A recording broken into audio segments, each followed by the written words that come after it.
Hi കുട്ടികളെ, welcome back to my channel S S vlog.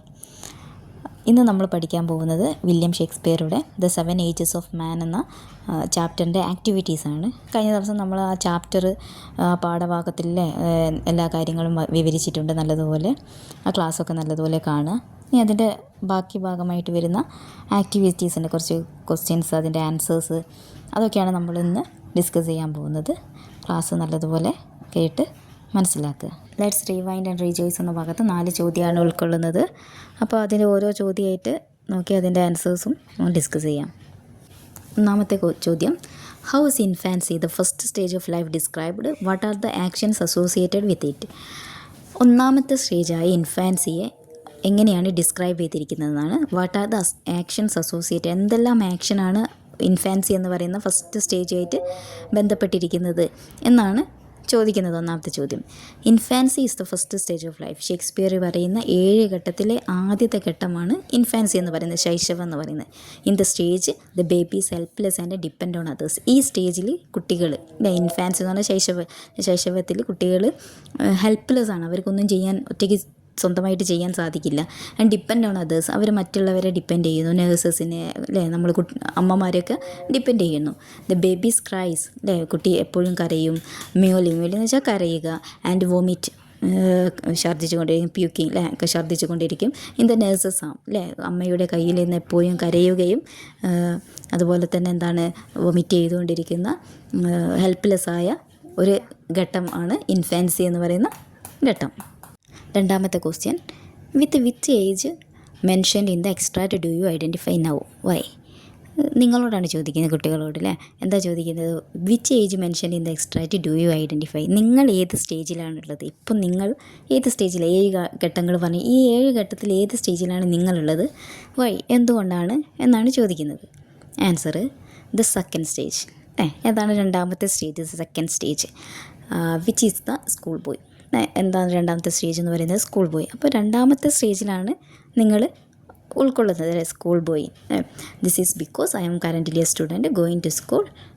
Because കാരണം എന്താണ്, ഞാൻ ഒരു സ്കൂൾ കുട്ടിയാണ്, സ്കൂളിലേക്ക് പോകുന്നൊരു കുട്ടിയാണ്. ക്യാരിങ് മൈ ബാഗ്, എൻ്റെ ബാഗൊക്കെ എടുത്ത് സ്കൂളിലേക്ക് പോകുന്നതാണ്. And going through the stage of learning and growing, പഠിക്കുകയും വളരുകയും ചെയ്യുന്ന ഘട്ടത്തിലാണുള്ളത്. അപ്പം നിങ്ങൾ ഏത് സ്റ്റേജിലുള്ളത്? ഇപ്പോൾ രണ്ടാമത്തെ സ്റ്റേജിൽ. ഈ 7 ഘട്ടത്തിൽ, ഷേക്സ്പിയർ പറഞ്ഞിരിക്കുന്ന 7 ഘട്ടത്തിലെ രണ്ടാമത്തെ ഘട്ടത്തിലാണ് നിങ്ങൾ ഉൾക്കൊള്ളുന്നത്. എന്താണ്? School boy stage. മൂന്നാമത്തെ ചോദ്യത്തിലേക്ക് പോവാം. What are the qualities attributed the soldier? What does he seek? എന്തെല്ലാം ക്വാളിറ്റീസാണ് സോൾജർക്കുള്ളതെന്നാൽ വാട്ട് ഡസ് ഹി സീക്ക്, എന്താണ് അവൻ നേടാൻ ആഗ്രഹിക്കുന്നതാണ് ചോദ്യം. ആ soldier is full of strange oath, അസാധാരണമായ ഓത്ത് എന്ന് വെച്ചാൽ പ്രതിജ്ഞകളൊക്കെ എടുക്കുന്ന ആളാണ്. ബിയർ ലൈക്ക് ലെപ്പോർഡ്, വലിയ നീളത്തിൽ താടിയൊക്കെ വളർത്തി, ലെപ്പേർഡിനെ പോലെ താടിയൊക്കെ വളർത്തിയിട്ടുള്ള ഒരാളാണ്. Is jealous about his honour, എപ്പോഴും തൻ്റെ ബഹുമതിയിൽ അഹങ്കരിക്കുന്നൊരു ആളായിട്ടാണ് ഷേക്സ്പിയർ സോൾജറെ ചിത്രീകരിച്ചിരിക്കുന്നത്. And get angry very quickly, പെട്ടെന്ന് ദേഷ്യം വരുന്നൊരു കഥാപാത്രം. Then he seeks short lived fame and reputation. അവൻ നേടാൻ ആഗ്രഹിക്കുന്നത് എന്താണ്? തൻ്റെ അല്പസമയത്തേക്കുള്ള ഫെയിമും പ്രശസ്തിയും ബഹുമതികളൊക്കെയാണ് അവൻ നേടാനായി. അതുപോലെ തന്നെ എന്തിലേക്കും if it is dangerous to life, ജീവിതത്തിൽ എന്ത് ഡേഞ്ചറസ് വന്നാലും, അപകടം ഉണ്ടെങ്കിൽ പെട്ടെന്ന് തന്നെ ചാടി കയറി പോകുന്ന ഒരു കഥാപാത്രത്തെയാണ് സോൾജർ എന്ന രീതിയിൽ അവതരിപ്പിച്ചിരിക്കുന്നത്. ഇത് എത്രാമത്തെ സ്റ്റേജാണ്? 4ാമത്തെ സ്റ്റേജാണ് എന്തെന്ന് പറയുന്നത്, സോൾജർ എന്ന് പറയുന്നത്. അപ്പോൾ ഇതാണ് മൂന്നാമത്തെ ചോദ്യം. അതിന് ഉത്തരം 4ാമത്തെ ചോദ്യമാണ്. ഇതിൽ വരുന്ന അവസാനത്തെ ചോദ്യം കൂടിയാണ്. How does the writer describe the 6th age of life? How does this age contrast with the earlier stage? എങ്ങനെയാണ് എഴുത്തുകാരൻ ഷേക്സ്പിയർ 6ാമത്തെ സ്റ്റേജിനെ ഡിസ്ക്രൈബ് ചെയ്തിരിക്കുന്നത്? How does this age contrast with the earlier stage? ഈ സ്റ്റേജ് മറ്റുള്ള ഏജസായിട്ട് എന്തെല്ലാം വ്യത്യാസങ്ങളാണ് ഉള്ളതെന്നാണ് ചോദിച്ചിരിക്കുന്നത്. Answer, in the 6th age a man becomes thin and weak. 6ാമത്തെ സ്റ്റേജിൽ മനുഷ്യൻ എന്ന് പറയുന്നത് എന്താണ്? ബിക്കം തിൻ, വളരെ മെലിഞ്ഞ് ക്ഷീണിച്ച് അവസ്ഥയിലാണ് ഉണ്ടാവുക. ഹി വെയേഴ്സ് ഗ്ലാസസ്, കണ്ണടയൊക്കെ ധരിച്ച്.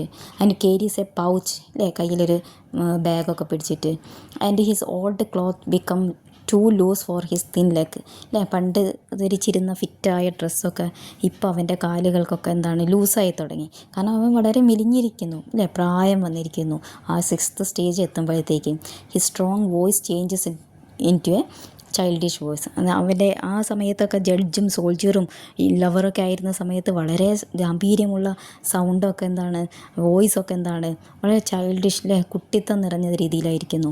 In early stages like the soldier, അല്ലേ, മുന്നത്തെ സ്റ്റേജസിനെ കമ്പയർ ചെയ്യുന്ന സമയത്ത് ഏതൊക്കെ സോൾജിയറിനെ പോലെ ജഡ്ജിനെ പോലെയൊക്കെ ആകുന്ന സമയത്ത് ഹി സ്ട്രോങ്, അല്ലേ, സോൾജിയർ ജഡ്ജിൻ്റെ സമയത്തൊക്കെ വളരെ സ്ട്രോങ് ആയിരുന്നു, എനർജറ്റിക് ആയിരുന്നു, വളരെ ഉന്മേഷമുള്ളതായിരുന്നു, ബ്രേവായിരുന്നു, ധൈര്യശാലിയായിരുന്നു. But in the 6th stage he loses his physical. പക്ഷേ 6ാമത്തെ സ്റ്റേജ് എത്തുമ്പോഴത്തേക്ക് അവൻ്റെ ഫിസിക്കൽ സ്ട്രെങ്ത്തൊക്കെ എന്താണ്, ശാരീരിക എന്താണ് കഴിവുകളൊക്കെ എന്താണ് കുറഞ്ഞു. ആൻഡ് ബിക്കം വീക്ക് ആൻഡ് ഫ്രെജൈൽ, അല്ലേ, എല്ലാം നഷ്ടപ്പെട്ട് തൻ്റെ ആരോഗ്യമൊക്കെ നഷ്ടപ്പെട്ട് ക്ഷീണിതരായിരിക്കുന്ന ഒരവസ്ഥയിലേക്കാണ് 6ാമത്തെ സ്റ്റേജിൽ എത്തിയിരിക്കുന്ന മനുഷ്യൻ. അപ്പം ഇങ്ങനെയാണ് 6ാമത്തെ സ്റ്റേജിനെ ഷേക്സ്പിയർ വർണ്ണിച്ചിരിക്കുന്നത്. ഇതോടുകൂടി ഈ ചാപ്റ്ററിൻ്റെ അകത്തുള്ള പറഞ്ഞിരിക്കുന്ന 4 ചോദ്യവും അതിൻ്റെ ആൻസറും നമ്മൾ ഡിസ്കസ് ചെയ്തു.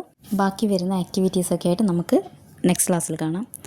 ഈ എടുത്ത ക്ലാസ് നിങ്ങൾക്ക് നല്ലതുപോലെ മനസ്സിലായി, അത് ഉപകാരപ്രദമായിട്ടുണ്ടെങ്കിൽ എൻ്റെ ചാനൽ സബ്സ്ക്രൈബ് ചെയ്യാനും ഷെയർ ചെയ്യാനും ലൈക്ക് ചെയ്യാനും മടിക്കരുത്.